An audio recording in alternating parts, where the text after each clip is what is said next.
నమస్తే welcome to VMR logics నేను మీ జ్యోతి ఈ రోజు మనం జూలై 19th and 20 కి సంబంధించిన కరెంట్ ఇష్యూస్ ఏవైతే న్యూస్ లో ఉన్నాయో ఒక్కొక్కటిగా డీటెయిల్ గా డిస్కస్ చేద్దాం సో ఆస్పిరెంట్స్ అందరికీ ఇవి మా విఎంఆర్ లాజిక్స్ యొక్క ఆన్లైన్ అండ్ ఆఫ్లైన్ నంబర్స్ ఎవరికైనా ఎలాంటి డౌట్స్ ఉన్నా కోర్సెస్ రిలేటెడ్ ఎలాంటి ఇన్ఫర్మేషన్ కావాలన్నా ఈ నంబర్స్ కి కాల్ చేసి మీ డౌట్స్ ని క్లారిఫై చేసుకోవచ్చు so coming to today's first concept in July 19th and 20th current affairs ఏంటి అంటే ఇక్కడ ఎయిడ్స్ పూర్తిగా నయం అని ఒక ఆర్టికల్ చూసాం అంటే నథింగ్ బట్ ఇక్కడ ఎయిడ్స్ వ్యాధిని చూస్తే మనం ఈ యొక్క ఎయిడ్స్ డిసీజ్ ఏదైతే ఉందో హెచ్ఐవి ద్వారా వస్తుంది కదా హెచ్ఐవి అనేది మనం ఆల్రెడీ డిస్కస్ చేసాం హెచ్ఐవి అంటే ఏంటి అంటే ఇది ఒక వైరస్ ద్వారా వచ్చే డిసీజ్ ఎయిడ్స్ అనమాట రెండు ఒకటే అనుకుని కన్ఫ్యూజ్ అవ్వద్దు హెచ్ఐవి అంటే కాజేటివ్ ఆర్గానిజం అదొక వైరస్ అనమాట హ్యూమన్ ఇమ్యూనో డెఫిషియన్సీ వైరస్ ద్వారా వచ్చే disease acquired immuno deficiency syndrome ఓకేనా సో ఈ ఎయిడ్స్ కి మనం చూసుకుంటే ఎక్కడ కూడా కంప్లీట్ క్యూర్ అనేది లేదు ఇప్పటి వరకు కూడా ఈ యొక్క కొన్ని CD4 కౌంట్స్ పెంచడంతో లేదు అంటే ఇమ్యూన్ సెల్స్ బూస్టర్ ఇలాంటి ట్రీట్మెంట్స్ ద్వారా సో కొంచెం తగ్గిస్తూ వస్తారు అంతేగాని కంప్లీట్ ట్రీట్మెంట్ అనేది ఇప్పటి వరకు ఎక్కడా లేదు సో ఇక్కడ మనం జర్మనీ దేశానికి సంబంధించిన ఒక వ్యక్తికి ఈ స్టెమ్ సెల్ థెరపీ చేయడం వల్ల స్టెమ్ సెల్ ట్రీట్మెంట్ చేయడం ద్వారా సో ఎయిడ్స్ ని కంప్లీట్ గా క్యూర్ చేశారని చెప్పేసి ఒక ఆర్టికల్ కవర్ అయింది అదేంటో చూద్దాం మనం ఎయిడ్స్ మహమ్మారి చికిత్సలో మరో ముందడుగు పడింది జర్మనీకి చెందిన 60 ఏళ్ల వ్యక్తికి ఈ వ్యాధి పూర్తిగా నయమైంది 40 ఏళ్ల ఎయిడ్స్ చరిత్రలో పూర్తిగా ఈ వ్యాధి బారి నుంచి బయటపడ్డ 7వ వ్యక్తి ఎన్నో వ్యక్తి అంటే 7వ వ్యక్తి కంప్లీట్ క్యూర్ ఎయిడ్స్ నుంచి కంప్లీట్ క్యూర్ అయిన 7వ వ్యక్తి అన్నమాట ఈయన బాధితుడికి చేసిన స్టెమ్ సెల్ చికిత్స విజయవంతమైనట్టు వైద్యులు గురువారం ప్రకటించారు ఇతడికి 2015లో ప్రమాదకరమైన నొప్పితో కూడుకున్న స్టెమ్ సెల్ ట్రాన్స్ప్లాంటేషన్ చేసినట్టు తెలిపారు హెచ్ఐవితో పాటు మైలోయిడ్ లుకేమియా ఉన్న వారికి మాత్రమే ఈ చికిత్స చేస్తామన్నారు నథింగ్ బట్ గుర్తుపెట్టుకోండి జర్మనీకి సంబంధించిన పేర్లు చెప్పకూడదు బికాస్ ఇవి కొంచెం సెన్సిటివ్ డిసీజెస్ కాబట్టి పేర్లు చెప్పరు జర్మనీకి చెందిన ఒక పేషెంట్ ఎవరైతే ఉంటారో అతనికి ఎయిడ్స్ ని కంప్లీట్ గా క్యూర్ చేస్తూ దేని ద్వారా స్టెమ్ సెల్ థెరపీ ద్వారా ఎయిడ్స్ కంప్లీట్ గా క్యూర్ చేస్తూ న్యూస్ లోకి వచ్చారు అయితే మీరు చూడాల్సింది ఇక్కడ స్టెమ్ సెల్ థెరపీ అసలు స్టెమ్ సెల్ థెరపీ అంటే ఏంటి అంటే నథింగ్ బట్ మూల కణాలు అంటారు కదా తెలుగులో సో మూల కణాలని కంప్లీట్ గా రీప్లేస్ చేస్తూ అంటే మూల కణాలు అంటే ఏంటి ఆ సెల్ నుంచి మొత్తం బాడీకి కావాల్సిన ఏ సెల్ అయినా ఆ సెల్స్ ద్వారా ఏ ఆర్గన్స్ అయినా కానీ మనం ఇన్విట్రో కల్చర్ చేయొచ్చు అనమాట స్టెమ్ సెల్ థెరపీ ద్వారా ఓకే సో అలా మనకి స్టెమ్ సెల్స్ అనేవి యూజ్ అవుతాయి మనకి రీసెంట్ గా చూస్తే స్టెమ్ సెల్ బ్యాంక్స్ కూడా ఉన్నాయి అంటే ఏంటి ఈ యొక్క ప్లూరిపోటెంట్ స్టెమ్ సెల్స్ ఏవైతే ఉంటాయో నథింగ్ బట్ ఎప్పుడైతే డెలివరీ అవుతుందో ఓకేనా ప్రెగ్నెన్సీ తర్వాత డెలివరీ అవుతుంది కదా గెస్టేషన్ పీరియడ్ అయిన తర్వాత అప్పుడు ఈ యొక్క అంబ్లికల్ కార్డ్ అంటాం కదా అంటే బొడ్డు పేక్ ఏదైతే ఉందో దాన్ని కట్ చేసేస్తారు అవునా అంబ్లికల్ కార్డ్ సో దాన్ని స్టోర్ చేస్తారనమాట అందులో స్టెమ్ సెల్స్ ని ఎక్స్ట్రాక్ట్ చేసి ఆ అంబ్లికల్ కార్డ్ లో ఉన్న ప్లూరిపోటెంట్ స్టెమ్ సెల్స్ ని ఎక్స్ట్రాక్ట్ చేసి దాచిపెట్టడమే స్టెమ్ సెల్ బ్యాంక్స్ యొక్క ఉద్దేశం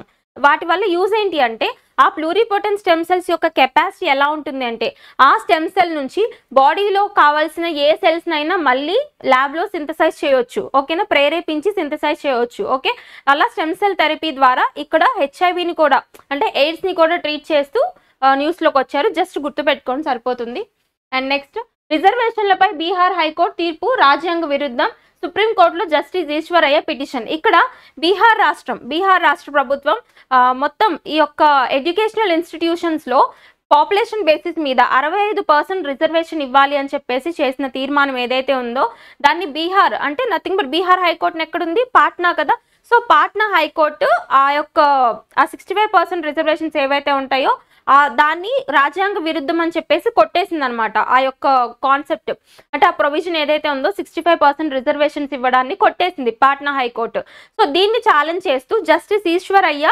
ఇంకొక పిటిషన్ ఫైల్ చేశారు అదేంటో చూద్దాం విద్యా సంస్థల్లో ప్రవేశాల కోసం రాష్ట్ర జనాభా దామాషా ప్రకారం అంటే పాపులేషన్ బేసిస్ మీద బీహార్ రాష్ట్రం 65% పెంచిన రిజర్వేషన్లను పాట్నా హైకోర్టు కొట్టివేయడం రాజ్యాంగ విరుద్ధమని all India backward classes federation పేర్కొంది ఈ మేరకు పాట్నా హైకోర్టు తీర్పును రద్దు చేయాలని కోరుతూ ఏపీ హైకోర్టు మాజీ తాత్కాలిక ప్రధాన న్యాయమూర్తి జస్టిస్ వి ఈశ్వరయ్య సుప్రీంకోర్టులో పిటిషన్ దాఖలు చేశారు పాట్నా హైకోర్టు ఆదేశాలు ఆర్టికల్ 14, 15, 16 కింద సమానత్వ నిబంధనను ఉల్లంఘించినట్లుగా ఉందని ఆయన ఆరోపించారు నథింగ్ బట్ ఆర్టికల్ 14, 15, 16 కింద పాట్నా హైకోర్టు ఇచ్చిన తీర్పు ఏదైతే ఉందో అది రైట్ టు ఈక్వాలిటీని వైలేట్ చేస్తుందని చెప్పేసి జస్టిస్ ఈశ్వరయ్య ఎవరైతే ఉన్నారో ఆయన సుప్రీంకోర్టులో ఫైల్ చేశారంట ఈ 14, 15, 16 ఆర్టికల్స్ అంటే ఏంటి ఎగ్జాక్ట్గా చూసుకుంటే ఆర్టికల్ 14 అంటే మనం రైట్ టు ఈక్వాలిటీ అని చెప్తాం కదా, సమానత్వపు హక్కు అని చెప్పి.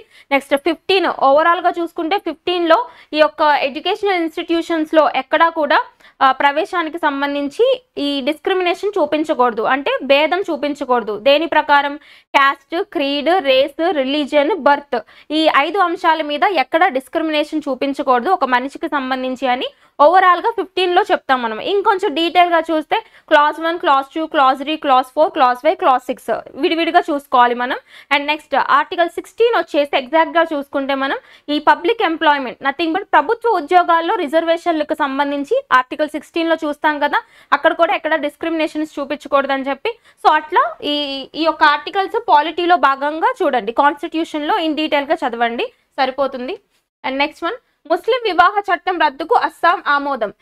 రీసెంట్గా ఏ రాష్ట్రం ముస్లిం వివాహ చట్టం ఏదైతే ఉందో దాన్ని రద్దు చేస్తూ ఆమోదించింది అని అడుగుతారు.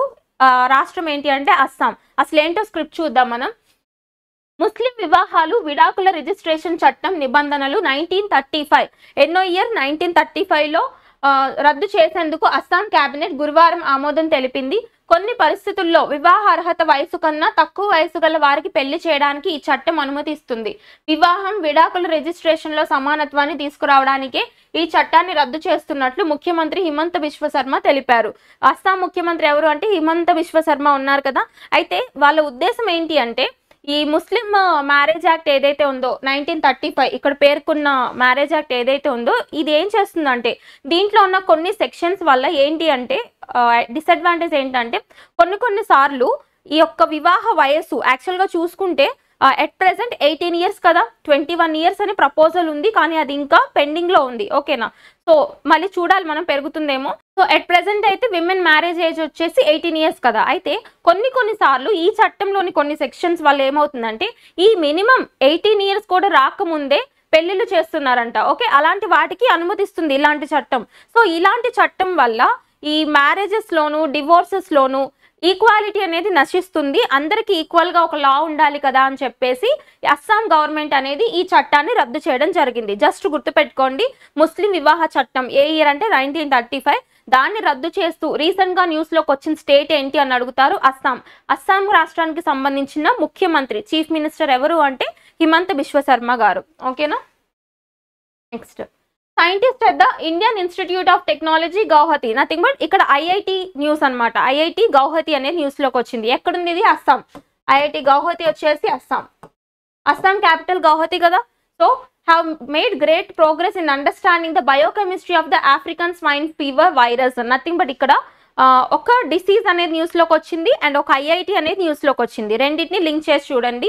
ఐఐటీస్ మీరు డైరెక్ట్గా గుర్తుపెట్టుకోవాలి. ఏంటి అంటే ఆ ఐఐటి ఏంటి, దానికి సంబంధించిన రీసెర్చ్ ఏంటి చూస్తే సరిపోతుంది. ఇక్కడ ఆఫ్రికన్ స్వైన్ ఫ్లూ ఫీవర్, ఓకేనా, ఈ స్వైన్ ఫ్లూ ఫీవర్కి సంబంధించిన బయోకెమిస్ట్రీ అంటే దీని కాజేటివ్ ఆర్గానిజం ఏంటి అంటే ఆఫ్రికన్ స్వైన్ ఫ్లూ వైరస్ అనమాట. ఓకే, ఈ వైరస్కి సంబంధించిన బయోకెమిస్ట్రీని స్టడీ చేస్తూ, బయోకెమిస్ట్రీ అంటే ఏంటి, ఆ వైరస్ యొక్క నిర్మాణం అనమాట, దాన్ని స్టడీ చేస్తూ న్యూస్లోకి వచ్చిన ఐఐటి ఏది అని అడుగుతారు. ఐఐటి గౌహతి. ఓకే, ఒకసారి చూద్దాం. They have focused on the P30 protein, which is very important for the virus to enter animals. The goal of this work is to come up with successful ways to control the disease such as vaccines. Okay, nothing but ఇక్కడ వీళ్ళు study చేసింది ఏంటి అంటే ఆ biochemistry చదవడంలో, అంటే దాని యొక్క structure చదవడంలో వీళ్ళు స్టడీ చేసింది ఏంటి అంటే P30 ప్రోటీన్ గురించి స్టడీ చేశారు. ఏంటి? P30 protein. ఇది ఎక్కడ ఉంటుంది? ఈ యొక్క స్వైన్ ఫ్లూ వైరస్ ఉంది కదా, ఆఫ్రికన్ స్వైన్ ఫ్లూ వైరస్, దాని యొక్క సూపర్ఫిషియల్ సర్ఫేస్ మీద ఉంటుంది అనమాట P30 ప్రోటీన్. సో ఈ డిసీజ్ రావడానికి మెయిన్గా ఇదే హెల్ప్ చేస్తుంది. ఏంటి అంటే ఈ P30 ప్రోటీన్ అనేది ఈ వైరస్ అనేది యానిమల్ శరీరంలోకి వెళ్ళడానికి ఉపయోగపడుతుంది. కాబట్టి ఈ P30 ప్రోటీన్ యొక్క నిర్మాణాన్ని స్టడీ చేయడంతో దానికి తగిన ఒక మెడిసిన్ని తయారు చేయవచ్చు. ఓకేనా? అలా ఈ P30 ప్రోటీన్స్ బయోకెమిస్ట్రీని స్టడీ చేస్తూ న్యూస్లోకి వచ్చిన ఐఐటి ఏదని అడుగుతారు. ఐఐటి గౌహతి. నథింగ్ బట్ కంపారిటివ్గా చూసుకోండి. ఇప్పుడు ఫర్ ఎగ్జాంపుల్ కరోనా వైరస్ ఉంది. కరోనా వైరస్ మీద స్పైక్ ప్రోటీన్ ఉంటుంది కదా, స్పైక్ ప్రోటీన్ మీద రీసెర్చ్ చేయడంతోనే కదా దానికి వ్యాక్సిన్స్ కానీ ఏమైనా తయారు చేయగలిగారు. సో అట్లానే P30 ప్రోటీన్ అనేది ఈ swine flu, African swine flu virus మీద ఉన్న ఒక ప్రోటీన్ అనమాట. ఓకే, అయితే ఇక్కడ ఈ వైరస్ వచ్చింది కాబట్టి దాని కాజేటివ్ ఆర్గానిజం అండ్ దాని ఫ్యామిలీ కూడా చూద్దాం. African swine fever is a highly contagious viral disease caused by Asfivirus. Virus పేరేంటి? Asfivirus, a member of the Asfarviridae family. Okay, Asfivirus అంటారు, అది ఫ్యామిలీ వచ్చేసి Asfarviridae family. And that affects both farmer and wild pigs. ఏ animals ని affect చేస్తుందంటే pigs ని affect చేసే ఒక disease. Next, the bureau of Indian standards announced the signing of a memorandum of understanding with the Indian institute of sciences Bengaluru. ఇక్కడ ఒక ఒప్పందం, news లో ఉన్న ఒక ఒప్పందం, అదేంటి అంటే ఈ IISc బెంగళూరు ఉంది కదా, Indian institute of sciences Bengaluru ఏదైతే ఉందో అది BIS అంటే bureau of Indian standards.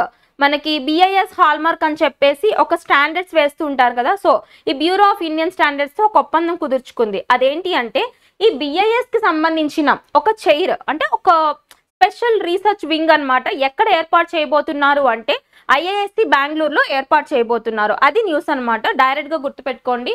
So for the establishment of the BIS standardization chair professor at the later, అంటే ఎక్కడ IISc బెంగళూరులో BIS కి సంబంధించిన ఒక చైర్ అంటే ఒక డిపార్ట్మెంట్ ఎస్టాబ్లిష్ చేయబోతున్నారు. So this initiative formalised on July 3, 2024 marks a significant step towards institutionalising BIS collaboration with leading economic and research establishments across India. And ఇదేమన్నా ఫస్ట్ ఇన్స్టిట్యూటా ఇలాంటి మెమరాండం చేసుకోవడం అంటే కాదు, ప్రీవియస్ గా ఇంకా ఉన్నాయి. అవేంటి అంటే similar MOUs have been signed with the prominent institutions such as IIT Bombay, IIT Kharagpur, IIT Kanpur, IIT Madras, NIT Roorkela and NIT Trichy. Previous గా వీటితో కూడా ఇలాంటి ఒప్పందం ఉంది. ఇప్పుడు రీసెంట్ గా IISc బెంగళూరుతో కూడా BIS ఒప్పందం కుదుర్చుకుంది. నెక్స్ట్, దేశంలో నిమిషానికి 3 బాల్య వివాహాలు. ఇక్కడ బాల్య వివాహాలు పెరిగాయి అని చెప్పేసి ఒక రిపోర్ట్ వచ్చింది. మనం ప్రీవియస్ క్లాస్ లో చూస్తే అక్కడ national commission for child rights ఏదైతే ఉందో వాళ్ళు ఇచ్చిన రిపోర్ట్ ప్రకారం ఈ చైల్డ్ మ్యారేజెస్ అనేవి తగ్గుతున్నాయని వాళ్ళు చెప్పారు. అండ్ ఇక్కడ ఇంకో రిపోర్ట్ వచ్చింది. సో ఆ రిపోర్ట్ దేనికి సంబంధించింది అంటే ఇండియా చైల్డ్ ప్రొటెక్షన్ టీమ్ వాళ్ళు కండక్ట్ చేసిన ఒక రిపోర్ట్ ప్రకారం ఏంటి, ఇక్కడ వీళ్ళు బాల్య వివాహాలు పెరుగుతున్నాయని చెప్తున్నారు. సో ఎవరెవరు ఏం చెప్తున్నారో కూడా మనం క్లారిటీగా చూసుకోవాలి. ఓకే, ఇక్కడ చూద్దాం. మన దేశంలో ప్రతి నిమిషం 3 బాలికలకు బలవంతంగా వివాహాలు జరుగుతున్నాయి. ఇండియా చైల్డ్ ప్రొటెక్షన్ టీమ్ తాజా అధ్యయనంలో ఈ దిగ్భ్రాంతికరమైన విషయం వెల్లడైంది. వాస్తవానికి దేశంలో జరుగుతున్న బాల్య వివాహాల్లో చాలా తక్కువ మాత్రమే NCRB దృష్టికి వస్తున్నాయి. అంటే national crime records bureau, NCRB, very very important NCRB. So national crime records బ్యూరోకి చాలా తక్కువ రిపోర్ట్స్ వెళ్తున్నాయంట బాల్య వివాహాలకు సంబంధించి, ఎక్కువగా ఎవరు రిపోర్ట్ చేయట్లేదంట. ఓకే, సో ఉదాహరణకు 2022 లెక్కల ప్రకారం దేశవ్యాప్తంగా రోజుకు సగటున 3 బాల్య వివాహాల కేసులు మాత్రమే నమోదయ్యాయి. కానీ అప్పట్లో ఈ సగటు 21కి పైగానే ఉన్నట్టు ఇండియా చైల్డ్ ప్రొటెక్షన్ టీం పేర్కొంది. అండ్ అయితే వీళ్ళు India child protection team report ఇచ్చింది కదా, దేన్ని ఆధారంగా చేసుకుని ఇచ్చింది అని అడుగుతారు. ఏ ఆధారం తీసుకుంది అంటే, ఒకటి 2011 సెన్సస్ అంటే 2011 జనాభా లెక్కలు ఉన్నాయి కదా, దాన్ని తీసుకున్నాయి. అండ్ NCRB జాతీయ కుటుంబ ఆరోగ్య సర్వే అంటే నేషనల్ ఫ్యామిలీ హెల్త్ సర్వే అంటారు, వెరీ వెరీ ఇంపార్టెంట్ అది. సో ఇప్పుడు రీసెంట్ గా ఉన్న ఎడిషన్ వచ్చి 5th edition, national family health survey 5 2019-21 డేటాను ఇండియా చైల్డ్ ప్రొటెక్షన్ టీం విశ్లేషించింది. ఈ డేటా అన్నిటినీ కూడా కౌంట్ చేసి సగటున 3 బాల్య వివాహాలు జరుగుతున్నాయని చెప్పేసి ఈ రిపోర్ట్ ఇచ్చింది అనమాట. నెక్స్ట్, 49 జిల్లాలతో బిల్ ప్రదేశ్. ఇక్కడ ఇదొక సెపరేట్ స్టేట్ మూవ్మెంట్. మనం చూసుకుంటే మనం ఇండియన్ కాన్స్టిట్యూషన్ లో చదివేటప్పుడు పార్ట్ 1 చదువుతాం కదా, పార్ట్ 1 లో దేని గురించి చదువుతాం, యూనియన్ అండ్ ఇట్స్ టెరిటరీ గురించి చదువుకుంటాం. ఎగ్జాక్ట్ గా చూస్తే ఆర్టికల్ 1 నుంచి 4 వరకు యూనియన్ అండ్ టెరిటరీ గురించి చదువుకుంటాం కదా. అందులో ఎగ్జాక్ట్ గా చూసుకుంటే ఎన్నో ఆర్టికల్ మనకి సెపరేట్ స్టేట్ మూవ్మెంట్స్ గురించి చదువుతాం. Article 3 very very important. Article 3లో దీని ప్రకారం ఒక స్టేట్ ని అంటే కొత్త స్టేట్ ని ఫామ్ చేయొచ్చు, లేదు అంటే వేరే వేరే స్టేట్స్ కలిపి ఒక స్టేట్ గా చేయొచ్చు, లేదు అంటే ఉన్న జాగ్రఫికల్ బౌండరీస్ ని ఎక్స్టెండ్ చేయొచ్చు, లేదు అంటే ఒక స్టేట్ కి పేర్లు కూడా మార్చుకోవచ్చు. ఓకేనా, ఇట్లా ఆర్టికల్ 3 ప్రకారం కొన్ని ప్రొవిజన్స్ ఉన్నాయి మనకి. ఓకే, అయితే ఇది క్లియర్ కదా. ఇక్కడ మనకి సో ఈ సెపరేట్ స్టేట్ మూవ్మెంట్స్ అనేవి చాలా రాష్ట్రాల్లో చాలా పేర్లతో జరుగుతూనే ఉన్నాయి. ఇక్కడ న్యూస్ లోకి వచ్చింది ఏంటి అంటే రాజస్థాన్ రాష్ట్రంలో ఒక కొత్త సెపరేట్ స్టేట్ మూవ్మెంట్, కొత్తదంటే ఆల్రెడీ ఉంది, అది ఇప్పుడు మళ్ళీ న్యూస్లోకి వచ్చింది అనమాట. ఆ పేరు ఏంటి అంటే bill Pradesh. Bill Pradesh movement అనేది రీసెంట్గా న్యూస్లోకి వచ్చింది. అది ఏ స్టేట్కి సంబంధించిన సెపరేట్ స్టేట్ మూవ్మెంట్ అని అడుగుతారు, రాజస్థాన్. ఓకే, గుర్తుపెట్టుకోండి. సో రాజస్థాన్ గిరిజనులు మరోసారి ప్రత్యేక రాష్ట్రం కోసం డిమాండ్ చేశారు. రాజస్థాన్, మహారాష్ట్ర, గుజరాత్, మధ్యప్రదేశ్లోని 49 జిల్లాలతో బిల్ ప్రదేశ్ను ఏర్పాటు చేయాలని కోరారు. నథింగ్ బట్ బిల్స్ ఉన్నారు కదా, ట్రైబల్ పాపులేషన్ బిల్స్ ఎవరైతే ఉన్నారో, మనం చూసుకుంటే బిల్స్ పాపులేషన్ అనేది పెరుగుతూ ఉంది అనేసి మనం చదివాం. ట్రైబల్ పాపులేషన్లో బిల్స్ యొక్క జనాభా పెరుగుతుంది అనేసి మనం ఆల్రెడీ చూసాము. ఓకేనా? సో ఈ బిల్స్ ఎవరెవరైతే రాజస్థాన్, మహారాష్ట్ర, గుజరాత్, మధ్యప్రదేశ్ ఈ 4 రాష్ట్రాల్లోని 49 జిల్లాలతో కలిపి బిల్ ప్రదేశ్ అనే ఒక సెపరేట్ స్టేట్ని ఫామ్ చేయాలి అని చెప్పేసి వీళ్ళు కోరుతున్నారనమాట. ఓకే, సో రాజస్థాన్లో ఉన్న పాత 33 జిల్లాలో 12 జిల్లాలు కొత్త రాష్ట్రంలో చేర్చాలన్నారు. బిల్ సొసైటీకి చెందిన ఆదివాసీ పరివార్ సహా 35 సంస్థల ఆధ్వర్యంలో గురువారం ఈ ర్యాలీ నిర్వహించారు. ఓకే, జస్ట్ గుర్తుపెట్టుకోండి, ఈ యొక్క స్టేట్ మూవ్మెంట్ మేజర్గా ఎవరు లీడ్ చేస్తున్నారంటే రాజస్థాన్ వాళ్ళు లీడ్ చేస్తున్నారు. అండ్ ఇక్కడ మనం చూస్తే బిల్స్ ఎక్కడెక్కడ ఉంటారో ఒకసారి చూద్దాం. The bills are inhabitants of Dhar, Jabua, Kargon and Ratlam districts of Madhya Pradesh and Bhilai, a city in Durg district of Chhattisgarh is named after this. Nothing but మనకి ఛత్తీస్గఢ్లో bill అనే ఒక district ఉంది కదా, దాని పేరు మీదనే వీళ్ళకి పేరు వచ్చిందనమాట. And a large number of bills live in the neighbouring states of Maharashtra, Gujarat, Rajasthan. And మనం చూసుకుంటే బిల్స్ అనే వాళ్ళు అసలు యాక్చువల్గా ఏ స్టేట్లో ఎక్కువ మంది ఉంటారు అంటే మధ్యప్రదేశ్లో ఉంటారు. కానీ ఇంకా ఎక్కడెక్కడ ఉంటారు అని అడిగితే గుజరాత్లో ఉంటారు, రాజస్థాన్లో ఉంటారు, మహారాష్ట్రలో కూడా ఉంటారనమాట. ఓకే, ఇక్కడ ఈ పేర్లు గుర్తుపెట్టుకోండి, స్టేట్స్ గుర్తుపెట్టుకోండి, సరిపోతుంది. So and article 3 very very important. అలాగే రాజస్థాన్లో జరుగుతున్న ఇంకొక స్టేట్ పేరు, ఇంకొక స్టేట్ మూవ్మెంట్ అడుగుతారు, మరో ప్రదేశ్. మరో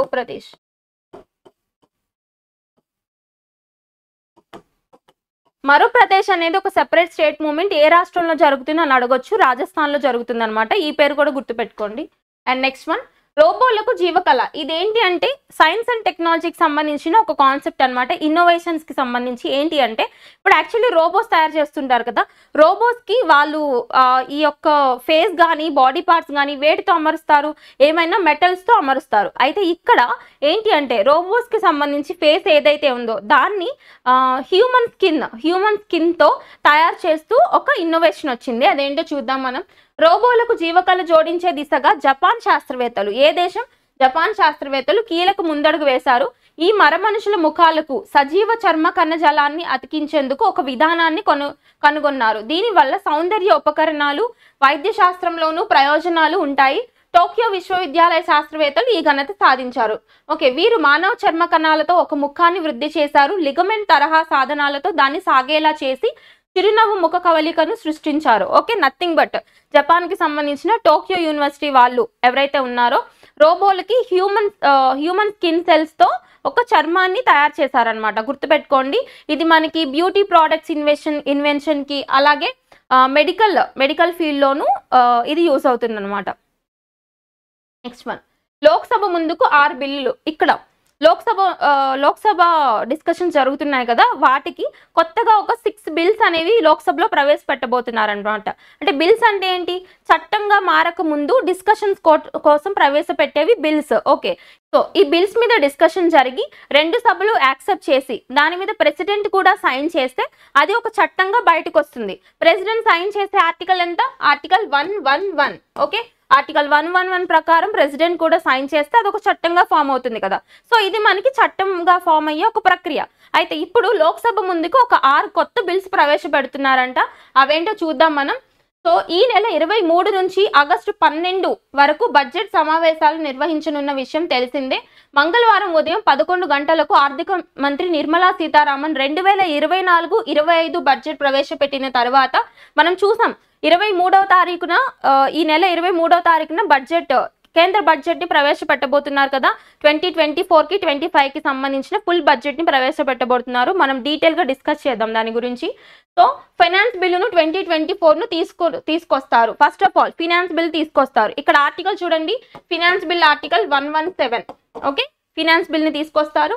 నెక్స్ట్ అనంతరం సభా కార్యకలాపాలు వాయిదా పడతాయి. ఆ రోజు ప్రశ్నోత్తరాలు కానీ 0 అవర్ కానీ ఉండదు. ఓకే, ఇది ప్రవేశపెట్టిన రోజు క్వశ్చన్ అవర్ ఉండదు, 0 అవర్ ఉండదు. క్వశ్చన్ అవర్ అంటే ఏంటి, 0 అవర్ అంటే ఏంటి, డిఫరెన్స్ చూడాలి మనం. క్వశ్చన్ అవర్ అంటే ఏంటంటే ఇక్కడ ప్రీవియస్గా ఆల్రెడీ తెలుస్తాయి అనమాట క్వశ్చన్స్. వాళ్ళు అపోజిషన్స్ వాళ్ళు కానీ ఇండిపెండెన్స్ కానీ ఏ క్వశ్చన్స్ అడుగుతారో ఇక్కడ ఆల్రెడీ పవర్లో ఉన్న వాళ్ళకి తెలుస్తుంది. ఎందుకంటే ఆ క్వశ్చన్స్ స్పీకర్ దగ్గరికి వెళ్తాయి. స్పీకర్ ఇవి ఇంపార్టెంట్ అని స్టార్ మార్క్ పెట్టిన క్వశ్చన్స్ మాత్రమే అడుగుతారు. ఓకేనా, సో వీటికి ఆల్రెడీ ఏం ఆన్సర్ ఇవ్వాలో తెలుస్తుంది ఆ కన్సర్న్ మినిస్ట్రీస్కి. అది క్వశ్చన్ అవర్. కానీ 0 అవర్ అంటే ఏంటో తెలుసా, ఇక్కడ వాళ్ళు ఏ క్వశ్చన్స్ అడుగుతారో కూడా తెలియదు అనమాట. సర్ప్రైజెస్ వస్తూ ఉంటాయి 0 అవర్లో. ఓకే, ఆ డిఫరెన్స్ చూడండి. ఓకే, దాని టైమింగ్స్ ఏంటి అవన్నీ కొంచెం డీటెయిల్గా పాలిటీలో చూద్దాం. ఓకే, ఆ రోజు ప్రశ్నోత్తరాలు కానీ 0 అవర్ కానీ ఉండదు. మరుసటి రోజు నుంచి సభ ముందుకు ఇక్కడ చూద్దాం ఏ బిల్స్ వస్తున్నాయని. విపత్తు నిర్వహణ సవరణ బిల్లు అంటే డిజాస్టర్ మేనేజ్మెంట్ అమెండ్మెంట్ బిల్ వస్తుంది. అండ్ బాయిలర్స్ బిల్ వస్తుంది. నెక్స్ట్ ఎయిర్ క్రాఫ్ట్ చట్టం 1934లో ఉన్న అసందిగ్ధతలను తొలగించి మరింత స్పష్టత ఇచ్చేందుకు ఉద్దేశించిన భారతీయ వాయుయాన్ విధేయక్ 2024. ఏంటి బిల్లు, భారతీయ వాయుయాన్ విధేయక్ 2024 అంటే ఎయిర్ క్రాఫ్ట్స్ యాక్ట్ 1934 ప్రకారం కొన్ని అమెండ్మెంట్స్ చేస్తూ కొత్త బిల్ తీసుకొస్తున్నారనమాట ఈ యొక్క ఎయిర్ క్రాఫ్ట్స్ రంగానికి సంబంధించి. అండ్ నెక్స్ట్ వన్ వచ్చేసి కాఫీ బిల్లు, రబ్బర్ బిల్లు. ఈ యొక్క 5, ఇక్కడ ఒక ఫినాన్స్ బిల్. ఓకే, ఈ 6 కొత్త బిల్లులు తీసుకురాబోతున్నారు. ఏ బిల్స్ తీసుకొస్తున్నారు చూడండి, వెరీ వెరీ ఇంపార్టెంట్. నెక్స్ట్ రక్తాన్ని పలుచబరిచే మందుతో పాము కాటుకు విరుగుడు. ఇక్కడ పాము కాటుకు ఒక యాంటీ వీనం తీసుకొచ్చారనమాట. అదేంటి అంటే రక్తాన్ని డైల్యూట్ చేయడం ద్వారా ఈ యొక్క యాంటీ వీనం అనేది పనిచేస్తుంది. డైల్యూట్ చేయడం అంటే ఏంటి, ఇది గడ్డ కట్టకుండా చేయాలన్నమాట. లైక్ యాంటీ కోయాగులెంట్స్ యాడ్ చేస్తాం కదా, ఫర్ ఎగ్జాంపుల్ హెపారిన్ అని చదువుకుంటాం మనం. It is an anti coagulant అని చెప్పి రక్తం గడ్డ కట్టకుండా చేసేది. ఓకే, సో అలాంటి వాటి ద్వారా ఒక కొత్త చికిత్స వచ్చింది, అదేంటో చూద్దాం. సో రక్తాన్ని పలుచబరిచే ఒక సాధారణ ఔషధం పాము కాటుకు చౌకైన విరుగుడుగా అక్కరకు వస్తుందని ఆస్ట్రేలియాలోని సిడ్నీ విశ్వవిద్యాలయ శాస్త్రవేత్తల తాజా పరిశోధన తేల్చింది. జస్ట్ గుర్తుపెట్టుకోండి, రీసెంట్గా ఈ యొక్క పాము కాటుకు సంబంధించి అంటే స్నేక్ బైట్కి సంబంధించి ఈ యాంటీ వీనం తీసుకొస్తూ, ఓకేనా, బ్లడ్ యాంటీ కోయాగులెంట్స్ ద్వారా ఒక యాంటీ వీనంని తీసుకొస్తూ న్యూస్లోకి వచ్చిన శాస్త్రవేత్తలు ఎవరని అడుగుతారు, సిడ్నీ యూనివర్సిటీ శాస్త్రవేత్తలు. సిడ్నీ అంటే ఎక్కడుంది, ఆస్ట్రేలియా క్యాపిటల్ కదా. సో ఆస్ట్రేలియాకి సంబంధించిన సిడ్నీ యూనివర్సిటీ శాస్త్రవేత్తలు ఈ ఇన్నోవేషన్ చేశారనమాట. డైరెక్ట్గా గుర్తుపెట్టుకోండి సరిపోతుంది. అక్కడ యాంటీ కోయాగులెంట్ పేరు చూడండి, హెపారిన్. ఇది మాక్సిమం తెలిసే ఉంటుంది అందరికీ. It is an anti coagulant. దీన్ని బేస్ చేసుకునే ఆ మెడిసిన్ తయారు చేస్తారనమాట. ఓకే, నెక్స్ట్ 7 ప్రపంచ వింతలను 6 రోజుల్లోనే సందర్శించాడు. ఇక్కడ ఒక గిన్నిస్ రికార్డ్ న్యూస్లోకి వచ్చింది. అదేంటంటే మనకి 7 వండర్స్ ఆఫ్ ద వరల్డ్ ఉన్నాయి కదా. సో ఈ 7 వండర్స్ ఆఫ్ ద వరల్డ్ని కేవలం 6 రోజుల్లోనే మొత్తం విజిట్ చేసి వచ్చిన వ్యక్తిగా ఒక వ్యక్తి న్యూస్లోకి వచ్చారు. ఆయన ఎవరో చూద్దాం మనం. సో ఈజిప్ట్కి చెందిన మ్యాగ్దే ఐసా. ఎవరు, ఈజిప్ట్కి చెందిన మ్యాగ్దే ఐసా. పేరు గుర్తుపెట్టుకోండి, ఏ దేశమో గుర్తుపెట్టుకోండి. ఈజిప్ట్కి చెందిన మ్యాగ్దే ఐసా అనే వ్యక్తి ప్రపంచంలోని 7 వింతలను కేవలం 6.5 రోజుల్లోనే సందర్శించారు. అది కూడా ప్రజా రవాణాను మాత్రమే ఉపయోగించి, అంటే కేవలం పబ్లిక్ ట్రాన్స్పోర్ట్ యూజ్ చేసి విత్ ఇన్ 6.5 డేస్లోనే ఇవన్నీ సందర్శించారంట. ఆయన వెళ్ళిన ఆర్డర్ ఏంటో చూద్దాం ఒకసారి. ఫస్ట్ ఆఫ్ ఆల్ ఈయన ఐసా తన యాత్రను చైనాలోని గ్రేట్ వాల్తో మొదలు పెట్టారు. ఇది చూడండి, ఇక్కడ నుంచి very very important, because 7 wonders ఏంటో చెప్తున్నారు ఇక్కడ. సో ఫస్ట్ వన్, ఐసా తన యాత్రను చైనాలోని గ్రేట్ వాల్తో మొదలు పెట్టారు. First of all China great wall. Next దాన్ని సందర్శించి భారత్కి చేరుకున్నారు. ఆగ్రాలోని తాజ్ మహల్ని చూశారు. సెకండ్ వన్, భారత్లోని అంటే ఇండియాలోని ఆగ్రా తాజ్ మహల్ని చూశారు. నెక్స్ట్ జోర్డాన్లో పురాతన నగరం పెట్రాను సందర్శించారు. నెక్స్ట్ అక్కడి నుంచి ఇటలీలోని రోమ్ చేరుకొని ప్రఖ్యాత కొలసియంను సందర్శించారు. ఇటలీలోని కొలసియం. అండ్ నెక్స్ట్ అటు నుంచి నేరుగా బ్రెజిల్లోని క్రైస్ట్ డి రెడీమర్ వద్దకు చేరుకొని క్రీస్తు విగ్రహాన్ని సందర్శించారు. తర్వాత పెరూలోని మచుపిచ్చు ఉంది కదా పెరూలో, దాన్ని సందర్శించారు. నెక్స్ట్ మెక్సికోలోని పురాతన నగరం షిన్షెన్ను ఇట్చాను సందర్శించి తన యాత్రను ముగించారు. ఓకే, ఇక్కడ 7 వండర్స్ ఏంటో చూడండి. ఇది కంప్లీట్ చేసిన వ్యక్తి ఏ దేశానికి సంబంధించిన వ్యక్తి అంటే ఈజిప్ట్కి సంబంధించిన వ్యక్తి. పేరేంటి అంటే మ్యాగ్దే ఐసా. నెక్స్ట్ అరుణాచల్ ప్రదేశ్లో వెలుగులోకి కొత్త మొక్కలు. ఇక్కడ స్పీషీస్ ఇన్ న్యూస్ అనమాట. అరుణాచల్ ప్రదేశ్లో కొత్త మొక్క జాతి న్యూస్లోకి వచ్చింది, అదేంటో చూద్దాం. So botanical survey of India BSI బిఎస్ఐకి చెందిన పరిశోధకులు అరుణాచల్ ప్రదేశ్ లో కొత్త రకం మొక్కలను గుర్తించారు. పాపుంపరే జిల్లాలోని ఇటానగర్ వన్యప్రాణి అభయారణ్యంలో అకాంతాసియే ఫ్లోగాకాంతస్, ఓకే, ఇది ఫ్యామిలీ నేమ్. అకాంతాసియే ఫ్లోగాకాంతస్ అనే కుటుంబానికి చెందిన ఇది మనకి నేమ్ అన్నమాట. ఫ్లోగాకాంతస్ సుధాంశు శేఖరి, ఫ్లోగాకాంతస్ సుధాంశు శేఖరి, ఓకే, ఇది మనకి స్పీషీస్ నేమ్. ఫ్లోగాకాంతస్ సుధాంశు శేఖరి అనే ఒక మొక్క జాతిని రీసెంట్ గా అన్వేల్ చేస్తూ అంటే డిస్కవర్ చేస్తూ ఎక్కడ కనిపెట్టారు అంటే అరుణాచల్ ప్రదేశ్ లోని ఐటానగర్ లో. ఓకే, సో కొత్త రకం మొక్కలు ఉన్నాయని వీటికి బిఎస్ఐ శాస్త్రవేత్త అయిన డాక్టర్ సుధాంశు శేఖర్ దాస్ పేరు పెట్టామని అధికారులు వెల్లడించారు. ఓకేనా, ఇక్కడ మన స్పీషీస్ నేమ్ చూస్తే అక్కడ బిఎస్ఐ సైంటిస్ట్ నేమ్ పెట్టారంట. ఓకే, సుధాంశు శేఖరి అని చెప్పేసి జస్ట్ లింక్ చేసుకోండి సరిపోతుంది. అండ్ మనం రీసెంట్ గా అరుణాచల్ ప్రదేశ్ లో చూస్తే ఒక కప్ప జాతి, కొత్త రకం కప్ప జాతిని కూడా సృష్టించారు కదా, దాని పేరు గుర్తుందా? జినోఫిలిస్ ఎపటాని అని చెప్పుకున్నాం మనం. జినోఫైలస్ ఎపటాని, జినోఫైలస్ ఎపటాని. అప్పుడు నేను చెప్పినప్పుడు కూడా చెప్పాను మీకు, ఎపటాని అంటే అరుణాచల్ ప్రదేశ్లో నివసించే ట్రైబ్స్ అని, ట్రైబల్ పాపులేషన్. ఎపటాని ట్రైబ్స్ ఎక్కడుంటారు అంటే అరుణాచల్ ప్రదేశ్లో ఉంటారు. ఇదేంటి అంటే ఒక ఫ్రాగ్, కప్ప జాతి. ఓకే, జస్ట్ ఇవన్నీ లింక్ చేసుకోండి స్పీషీస్ అన్ని. Scientific names important. నెక్స్ట్, విదేశీ గడ్డపై తొలి జన ఔషధి కేంద్రం. ఇది మనం లాస్ట్ క్లాస్లో డిస్కస్ చేశాం కదా, దాన్ని కొంచెం కంటిన్యూషన్లో చూసుకోవచ్చు. Nothing but India Mauritius diplomatic రిలేషన్షిప్స్కి సంబంధించి మినిస్ట్రీ ఆఫ్ ఎక్స్టర్నల్ అఫైర్స్ ఎవరైతే ఉన్నారో సుబ్రహ్మణ్యం జయశంకర్ గారు మారిషియస్ని విజిట్ చేశారు. అక్కడ కొన్ని ఒప్పందాలు చేసుకున్నారని మనం చూసాం కదా, like civil services India project గురించి కానీ, తర్వాత చాగోస్ ఆర్కిపెలాజో గురించి కానీ, తర్వాత అండ్ ఈ యొక్క జన ఔషధి కేంద్రం గురించి కానీ మనం డిస్కస్ చేసాం లాస్ట్ క్లాస్లో. ఓకే, సో ఇక్కడ జన ఔషధి కేంద్రం ఆల్రెడీ చూసాం కదా మారిషియస్లో ఓపెన్ అయింది అని. ఇక్కడ మళ్ళీ ఎందుకు న్యూస్లోకి వచ్చింది అంటే ఇది సూపర్లేటివ్ ఇష్యూ కింద వచ్చింది. అంటే నథింగ్ బట్ జన ఔషధి కేంద్రాలు ఇప్పటి వరకు ఇండియాలోనే ఉన్నాయి. సో ఫస్ట్ జన ఔషధి కేంద్రం అవుట్ సైడ్ ద ఇండియా ఎక్కడ అంటే మారిషియస్ అనమాట. ఓకే, అసలు జన ఔషధి కేంద్రం యొక్క ఉపయోగం ఏంటి అంటే ఇది ministry of health and family welfare కింద నడుస్తున్న మెడికల్ షాప్స్ అనమాట. నథింగ్ బట్ ఈ జెనరిక్ మెడిసిన్స్ ఉంటాయి కదా, అంటే జెనరిక్ మెడిసిన్స్ని తక్కువ ధరలో అందరికీ అందుబాటులో ఉండేలాగా అమ్ముతున్న షాప్స్ జన ఔషధి కేంద్రాలు అని చెప్తారు మనం. ఓకేనా, సో ఇక్కడ మీకు అసలు జెనరిక్ మెడిసిన్ అంటే ఏంటి, నార్మల్ మెడిసిన్ అంటే ఏంటో తెలియాలి. మీకు జెనరిక్ మెడిసిన్ అంటే ఏంటంటే నథింగ్ బట్ దీనికి ఒక బ్రాండ్ నేమ్ అనేది ఉండదు. ఓకే, ఇప్పుడు ఫర్ ఎగ్జాంపుల్ మనం ఏదైనా ఒక మెడిసిన్ చూస్తాం, లైక్ ఇప్పుడు పారాసెటమాల్ తీసుకుంటే పారాసెటమాల్ అనేది ఒక డ్రగ్, అంటే ఒక ఏపీఐ అనమాట. దానికి ఒక బ్రాండ్ ఉంటుంది. ఆ బ్రాండ్ నేమ్ ఏంటి, డోలో కానీ ఇంకేమైనా ఉంటాయి కదా. సో అట్లా ఇక్కడ జెనరిక్ మెడిసిన్స్కి ఏంటి అంటే ఒక బ్రాండ్ అనేది ఉండదు, అంటే ఒక బ్రాండ్ నేమ్ అనేది ఉండదు, ఒక కంపెనీ నేమ్ ఉండదు అనమాట. ఓన్లీ మెడిసిన్ నేమ్తోనే మనం అక్కడ పిలుస్తాం దాన్ని. ఓకే, సో అది జెనరిక్ మెడిసిన్కి ఉన్న స్పెషాలిటీ. చాలా మందికి ఒక మిస్నామర్ ఉంటుంది, అదేంటి అంటే ఈ జెనరిక్ మెడిసిన్స్ అనేవి తక్కువ కాస్ట్కి వస్తాయి కదా, ఇవి నార్మల్ బ్రాండెడ్ మెడిసిన్ లాగా వర్క్ చేయవు అనేసి అనుకుంటారు. కానీ తప్పు, అక్కడ మెడిసిన్ అనేది ఒకటే, లోపల ఉన్న మెడిసిన్ ఒకటే, కాకపోతే ఇక్కడ ఈ బ్రాండింగ్ ఉండదు కాబట్టి పేటెంటింగ్ కాస్ట్ ఇవన్నీ తగ్గుతాయి కాబట్టి ఇది మనకి చౌక ధరలోనే వస్తుంది అనమాట. అంత మాత్రాన దాని ఎఫికసీ తక్కువ ఉంటుంది, దానికి థెరపెటిక్ యాక్టివిటీ ఉండదు, ఇలాంటివి అసలు డిస్కషన్స్ వద్దు. సో అందరికీ అందుబాటులో ఉంటాయి కాబట్టి అందరూ యూజ్ చేసుకోవచ్చు. ఓకే, అది జన ఔషధి కేంద్రాలకు ఉన్న స్పెషాలిటీ. కాబట్టి ఇక్కడ న్యూస్లోకి వచ్చింది ఏంటి అంటే మన ఇండియాలో కాకుండా ఫారెన్ కంట్రీలో ఫస్ట్ టైం ఎస్టాబ్లిష్ చేసిన ఒక జన ఔషధి కేంద్రం. ఎక్కడ ఎస్టాబ్లిష్ చేశారని అడుగుతారు, Mauritius. Very very important. So సరసమైన ధరలకు జెనరిక్ మందులను విక్రయించే జన ఔషధి దుకాణం విదేశీ గడ్డకు విస్తరించింది. తొలిసారిగా దేశం వెలుపల మారిషస్లో జన ఔషధి కేంద్రం ప్రారంభమైంది. మారిషస్ ప్రధాని ప్రవీణ్ కుమార్ జగన్నాథ్తో కలిసి భారత విదేశీ వ్యవహారాల మంత్రిత్వ శాఖ సుబ్రహ్మణ్యం జయశంకర్ బుధవారం పోర్ట్ లూయిస్లో దీన్ని ప్రారంభించారు. ఓకే, జస్ట్ గుర్తుపెట్టుకోండి, మారిషియస్లో స్టార్ట్ చేశారు అంతే. నెక్స్ట్ వన్, అరుదైన మస్కో పిరో తెగను తరిమేస్తున్నారు. నథింగ్ బట్ ఇక్కడ మస్కో పిరో తెగ, ఇక్కడ ఒక ట్రైబల్ పాపులేషన్ న్యూస్లోకి వచ్చింది. ఎక్కడికి సంబంధించిన ట్రైబల్ పాపులేషన్ చూద్దాం మనం. పెరూలోని అమెజాన్ అడవుల్లో జీవించే అరుదైన మస్కో పిరో తెగ జాతి ప్రజలను అటవీ ప్రాంతాల నుంచి తరిమేస్తున్నారనే ఆందోళన మొదలయ్యాయి. ఈ తెగకు చెందిన వీడియోలు, చిత్రాలను సర్వైవల్ ఇంటర్నేషనల్ అనే సంస్థ విడుదల చేసింది. నదీ తీరంలో సేద తీరుతున్నట్లు ఆ చిత్రాలు ఇంటర్నెట్లో వైరల్గా మారాయి. ఓకే, ఆ నది పేరేంటో చూద్దాం. డియోస్ నది, Madre de Dios. Madre de Dios నది అనేది రీసెంట్గా న్యూస్లోకి వచ్చింది.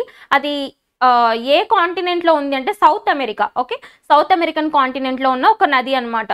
సో అక్కడ నది పరివాహక ప్రాంతాల్లో ఒక తెగ ఉంటుంది. ఆ తెగ పేరేంటి అంటే మస్కోపిరో తెగ. గుర్తుపెట్టుకోండి, తెగ పేరు వచ్చింది, కాంటినెంట్ వచ్చింది. Very very important. కంట్రీ కూడా అడిగితే ఎస్పెషల్గా పెరు. ఓకేనా, సౌత్ అమెరికన్ కంట్రీ అని చెప్తాం కదా. సో పెరు కంట్రీకి సంబంధించిన తెగ అనమాట.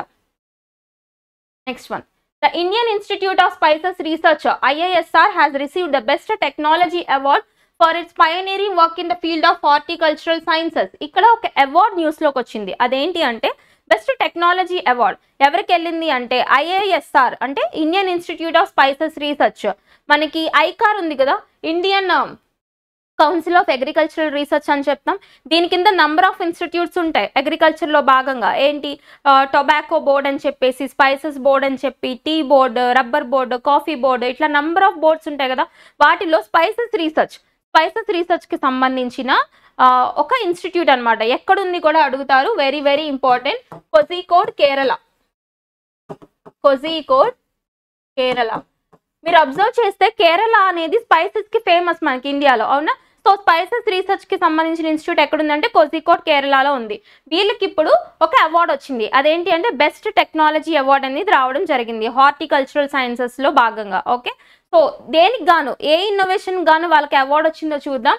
ఏంటి అంటే the technology titled process for instant soluble turmeric enriched spice flavour milk powder was one of the top 5 technologies under Horticulture Sciences Division of ICAR. Nothing but ఇక్కడ టర్మరిక్ ఫ్లేవర్డ్ మిల్క్ పౌడర్ని తయారు చేస్తూ, ఓకే, టర్మరిక్ ఫ్లేవర్ ఉన్న milk పౌడర్ని తయారు చేస్తూ వీళ్ళు innovation చేశారనమాట. దానికి గాను వీళ్ళకి బెస్ట్ టెక్నాలజీ అవార్డు రావడం జరిగింది.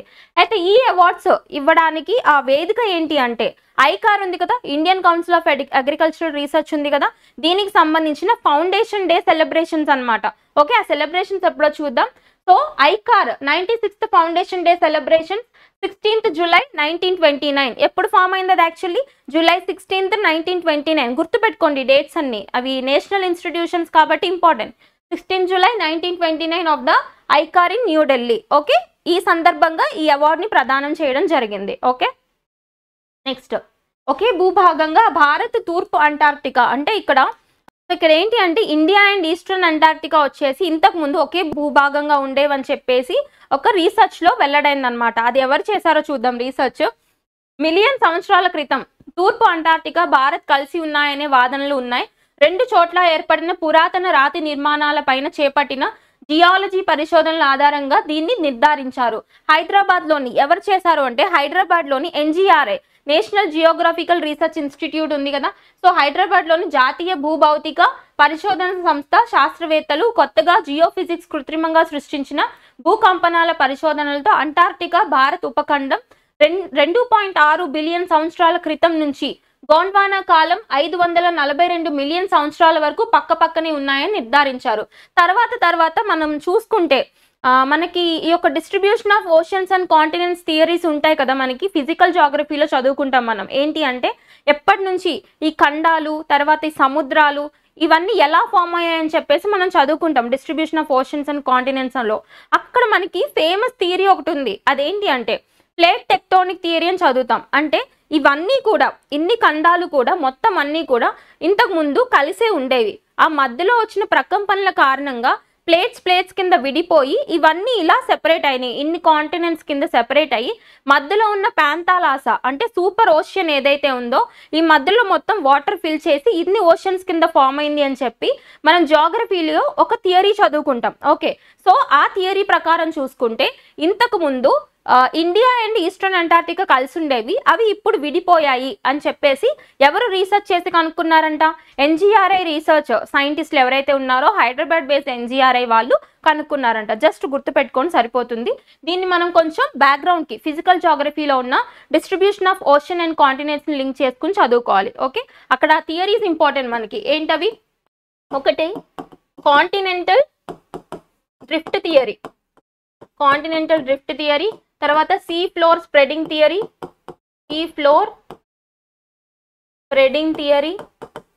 నెక్స్ట్ వన్ ప్లేట్ టెక్టోనిక్స్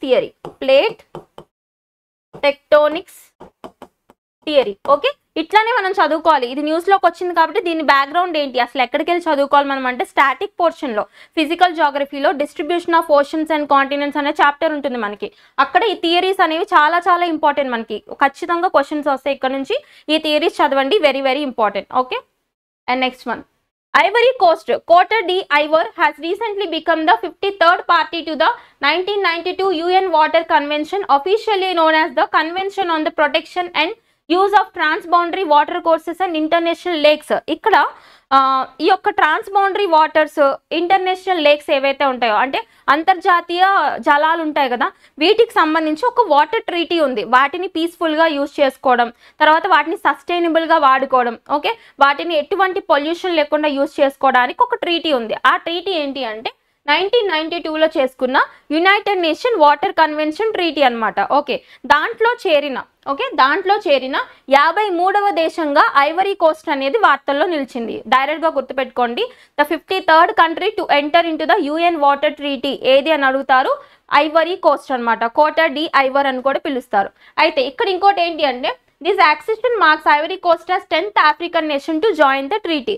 ఇది మొత్తం ప్రపంచంలో చూసుకుంటే 53వ నేషన్, అయితే ఆఫ్రికా కాంటినెంట్లో చూసుకుంటే 10వ కంట్రీ అనమాట ఈ ట్రీటీలో జాయిన్ అవ్వడానికి. Okay, and next, adopted in Helsinki. ఈ యొక్క ట్రీటీ ఎక్కడ అడాప్ట్ చేశారు అంటే Helsinki in 1992 and entering into force in 1996. 1992లో అడాప్ట్ చేస్తే 1996 నుంచి దీన్ని ఇంప్లిమెంట్ చేస్తున్నాం. ఓకే, జస్ట్ ట్రీటీ గుర్తుపెట్టుకోండి సరిపోతుంది. Next, CBDT, Central Board of Direct Taxes, has awarded the Tax 2.0 project, TaxNet 2.0 project to Bharti Airtel Limited. ఇక్కడ income taxes డిపార్ట్మెంట్కి సంబంధించిన ఈ యొక్క నెట్వర్కింగ్ ఇష్యూస్ కానీ కమ్యూనికేషన్ ఇష్యూస్ కానీ వీటన్నిటిని డీల్ చేసే ప్రాజెక్ట్. ఆ ప్రాజెక్ట్ పేరేంటంటే TaxNet 2.0. ఈ ప్రాజెక్ట్ని CBDT, centre board for direct taxes ఉంది కదా, ఈ ప్రత్యక్ష పన్నుల విభాగం ఏదైతే ఉందో వాళ్ళు ఎవరికి అలాట్ చేస్తూ న్యూస్లోకి వచ్చారని అడుగుతారు. గుర్తుపెట్టుకోండి, డైరెక్ట్గా భారతీ ఎయిర్టెల్కి అలాట్ చేశారనమాట. ఓకే, చూద్దాం. So the income tax department, Bharti Airtel was chosen through an open tender process for this critical project, which marks a significant advancement over the current TaxNet 1 project. TaxNet 1 ప్రాజెక్ట్కి ఇది advancement అనమాట. ఎవరికి ఇచ్చారు గుర్తుపెట్టుకోండి, ఎవరిచ్చారు గుర్తుపెట్టుకోండి సరిపోతుంది.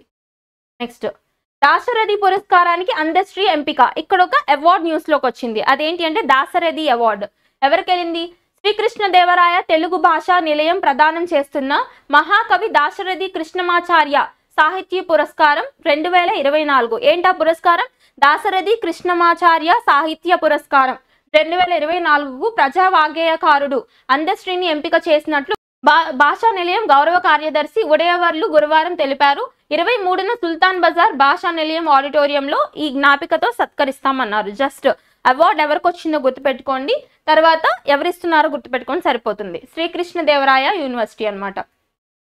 Next one, Rigoberta Menchutum, the renowned Nobel Prize laureate and Guatemalan human rights activist, has been honored with the Gandhi Mandela Award 2020. ఇక్కడ 2020, ఓకే, 2020 సంవత్సరానికి సంబంధించిన గాంధీ మండేలా అంటే నెల్సన్ మండేలా ఉన్నారు కదా, ఎవరైనా నెల్సన్ మండేలా అంటే బ్లాక్ రైట్స్ యాక్టివిస్ట్ తెలుసు కదా మీకు. సో నల్ల జాతి ఉద్యమకారుడు. సో ఈ బ్లాక్ రైట్స్ కోసం పోరాటం చేసిన వ్యక్తి ఎవరైతే ఉన్నారో ఈ నెల్సన్ మండేలా గారు. అండ్ గాంధీ మండేలా అవార్డు అనేది ఒకటి ఉంటుంది. ఈ గాంధీ మండేలా అవార్డు 2020 సంవత్సరానికి సంబంధించిన ఈ అవార్డు ఎవరికి వచ్చింది అని అడుగుతారు. ఎవరు, Rigoberta Menchu Tum. She was and Nobel peace prize laureate అంటే శాంతి పురస్కార గ్రహీత. ఏ కంట్రీకి సంబంధించి, గటెమాలాకు సంబంధించి హ్యూమన్ రైట్స్ యాక్టివిస్ట్ అనమాట. ఆవిడకి నెల్సన్ ఈ యొక్క గాంధీ మండేలా అవార్డు ఏదైతే ఉందో అది రావడం జరిగింది. ఏ సంవత్సరానికి గుర్తుపెట్టుకోండి, 2020 సంవత్సరానికి రావడం జరిగింది. So this prestigious accolade recognizes her lifelong commitment to advocating for indigenous rights and promoting peace and social justice. Okay. Next, the Gandhi Mandela Award was conferred on Rigoberta Menchutum on July 18, 2024, coinciding with Nelson Mandela's 106th birth anniversary. Nothing but July 18న ఈ award ఆవిడకి ఇవ్వడం జరిగిందనమాట. ఎందుకు ఆ రోజునే ఇచ్చారు అంటే ఆ రోజు నెల్సన్ మండేలా గారి 106th బర్త్ యానివర్సరీ కాబట్టి. ఓకే, అయితే ఇది 2020లో ఈవిడికి వచ్చింది కదా. 2019 కూడా గుర్తుపెట్టుకోండి, 2019లో దలై లామాకు వచ్చింది ఈ అవార్డు. దలై లామా సో మనకు తెలుసు కదా, టిబెట్కి సంబంధించిన ఒక స్పిరిచువల్ లీడర్ ఎవరైతే ఉన్నారో దలైలామా, ఆయనకి 2019లో గాంధీ మండేలా అవార్డు రావడం జరిగింది. సో 2020లో ఎవరికి, రిగోబర్టా మెంచూతుమ్ ఆఫ్ గటెమాలా యాక్టివిస్ట్కి రావడం జరిగింది. నెక్స్ట్, యార్లగడ్డకు సినారే పురస్కారం. ఇక్కడ సి నారాయణ రెడ్డి పురస్కారం వెరీ ఇంపార్టెంట్ కదా. సో ఇది ఎవరికి వచ్చిందంటే యార్లగడ్డ గారికి వచ్చింది. చూద్దాం మనం. రసమయ సాంస్కృతిక సంస్థ ఆధ్వర్యంలో జ్ఞానపీఠ్ అవార్డు గ్రహీత డాక్టర్ సి నారాయణ రెడ్డి 93వ జయంతిని ఈ నెల 22న తెలుగు యూనివర్సిటీ ఆడిటోరియంలో నిర్వహిస్తుంది. సో గుర్తుపెట్టుకోండి, సి నారాయణ రెడ్డి గారి జయంతి ఏ రోజు జరుపుకుంటున్నారు, జూలై 22న జరుపుతున్నారు. జూలై 22 సినారే జయంతి, వెరీ వెరీ ఇంపార్టెంట్. సో సంస్థ అధ్యక్షుడు రాము గురువారం తెలిపారు. సినారే పురస్కారాన్ని ఏపీ అధికార భాషా సంఘం పూర్వ అధ్యక్షుడు పద్మభూషణ్ యార్లగడ్డ లక్ష్మీప్రసాద్ కు ప్రదానం చేయనున్నట్లు ఆయన వెల్లడించారు. ఎవరికి ఇస్తున్నారు, యార్లగడ్డ లక్ష్మీప్రసాద్ గారికి ఇస్తూ అనౌన్స్ చేశారనమాట. ఈయన పద్మభూషణ్ రిసిపియన్ కాబట్టి వెరీ ఇంపార్టెంట్, గుర్తుపెట్టుకోండి. అండ్ నెక్స్ట్ వన్, అమెరికాలో భారత్ రాయబారిగా వినయ్ క్వాత్రా. ఇక్కడ రాయబారులు అంటే ఎవరు, అంబాసిడర్స్ ఆర్ చీఫ్ కమిషనర్స్ అని పిలుస్తాం మనం. ఓకే, సో ఈ అంబాసిడర్ ఎవరైతే ఉన్నారో ప్రతి కంట్రీకి సంబంధించిన అంబాసిడర్స్ ఉంటారు. అట్లానే అమెరికాలో, యునైటెడ్ స్టేట్స్ ఆఫ్ అమెరికాలో ఇండియాకి సంబంధించిన రాయబారి అపాయింట్మెంట్తో న్యూస్లోకి వచ్చారు. ఆయన ఎవరు అంటే వినయ్ క్వాత్రా గారు. ఓకే, చూద్దాం. సో భారత విదేశీ వ్యవహారాల శాఖ మాజీ కార్యదర్శి వినయ్ క్వాత్రా అమెరికాలో భారత్ రాయబారిగా నియమితులయ్యారు. ఇది వరకు పనిచేసిన తరణ్జిత్ సంధు జనవరిలో పదవీ విరమణ చేయడంతో ఆ స్థానంలో వినయ్ క్వాత్రాలను విదేశీ వ్యవహారాల శాఖ నియమించింది. జస్ట్ గుర్తుపెట్టుకోండి, he was an Indian ambassador to America. Next, UPSC chairman Manoj Soni రాజీనామా. ఇక్కడ యూనియన్ పబ్లిక్ సర్వీస్ కమిషన్ ఉంది కదా, ఈ సివిల్ సర్వీసెస్, సిడిఎస్ ఎగ్జామినేషన్స్ ఇవన్నీ కండక్ట్ చేసే సంస్థ. సో ఈ యూపీఎస్సీకి సంబంధించి బోర్డుకి సంబంధించిన చైర్మన్ ఉన్నారు కదా మనోజ్ సోని గారు, ఆయన రాజీనామా చేస్తూ న్యూస్లోకి వచ్చారు. డైరెక్ట్గా గుర్తుపెట్టుకోండి. So UPSC chairman Manoj Soni రాజీనామా చేశారు. వ్యక్తిగత కారణాలతో రాజీనామా చేసినట్లు పేర్కొన్నారు. జస్ట్ పేరు గుర్తుపెట్టుకోండి సరిపోతుంది. కొత్త చైర్మన్ వచ్చాక మళ్ళీ మనం డిస్కస్ చేద్దాం. నెక్స్ట్, సివిల్స్ అభ్యర్థుల కోసం పథకం ప్రారంభించిన సీఎం రేవంత్ రెడ్డి. ఇక్కడ తెలంగాణ ప్రభుత్వానికి సంబంధించి చీఫ్ మినిస్టర్ ముఖ్యమంత్రి రేవంత్ రెడ్డి గారు, కాంగ్రెస్ పార్టీకి సంబంధించిన ముఖ్యమంత్రి ఎవరైతే ఉన్నారో ఆయన సివిల్ సర్వీసెస్ సంబంధించిన పథకాన్ని ఒకటి స్టార్ట్ చేశారంట. ఆ పథకం ఏంటో చూద్దాం. రాజీవ్ గాంధీ సివిల్స్ అభయహస్తం. పేరేంటి, రాజీవ్ గాంధీ సివిల్స్ అభయహస్తం అనేది న్యూస్లోకి వచ్చింది. ఏ స్టేట్కి సంబంధించిన స్కీమ్ అంటే తెలంగాణ. ఓకే, పథకాన్ని సీఎం రేవంత్ రెడ్డి ప్రజాభవన్లో ప్రారంభించారు. ఇందులో భాగంగా సివిల్స్ లో ప్రిలిమ్స్ పాస్ అయిన రాష్ట్ర అభ్యర్థులకు సింగరేణి సంస్థ ద్వారా ఆర్థిక సాయం అందించనున్నారు. ఓకే, ప్రిలిమ్స్ పాస్ అయిన వాళ్ళందరికీ కూడా ఫినాన్షియల్ ఎయిడ్ ఇస్తారనమాట. నథింగ్ బట్ తర్వాత మెయిన్స్, ఇంటర్వ్యూ వీటికి ప్రిపేర్ అవ్వడానికి ఏ సంస్థ ద్వారా, సింగరేణి సంస్థ ద్వారా అందిస్తారు ఫినాన్షియల్ ఎయిడ్. నెక్స్ట్, ఐరోపా కమిషన్ అధ్యక్షురాలిగా ఉర్సులా వాండర్ మళ్ళీ ఎన్నిక. ఇక్కడ ఇది కూడా అపాయింట్మెంట్స్ ఇన్ న్యూస్. ఏంటంటే యూరోపియన్ కమిషన్ కి సంబంధించి ఎవరు అపాయింట్ అయ్యారు అంటే ఉర్సులా వాండర్ గారు అపాయింట్ అయ్యారు. చూద్దాం. సో ఐరోపా సమాజ కార్యనిర్వాహక కమిషన్ అధ్యక్షురాలిగా ఉర్సులా వాండర్ లేయన్ మరోసారి ఎన్నికయ్యారు. ఆమె ఇంకో 5 ఏళ్ల పాటు ఈ పదవిలో కొనసాగుతారు. ఫ్రాన్స్ లోని స్ట్రాస్బర్గ్ లో గురువారం భేటీ అయిన యూరోపియన్ పార్లమెంట్ ఉర్సులా వాండర్ ను EU కమిషన్ అధ్యక్ష పదవికి ఎన్నుకుంది. Nothing but European commission president గా రీసెంట్ గా ఎవరు అపాయింట్ అయ్యారు అంటే Ursula Vander. Okay, that's all about today's current affairs. ఇంకా ఎవరికైనా ఎలాంటి డౌట్స్ ఉన్నా కింద కమెంట్ సెక్షన్ లో పింక్ చేయండి. Keep learning. Thank you.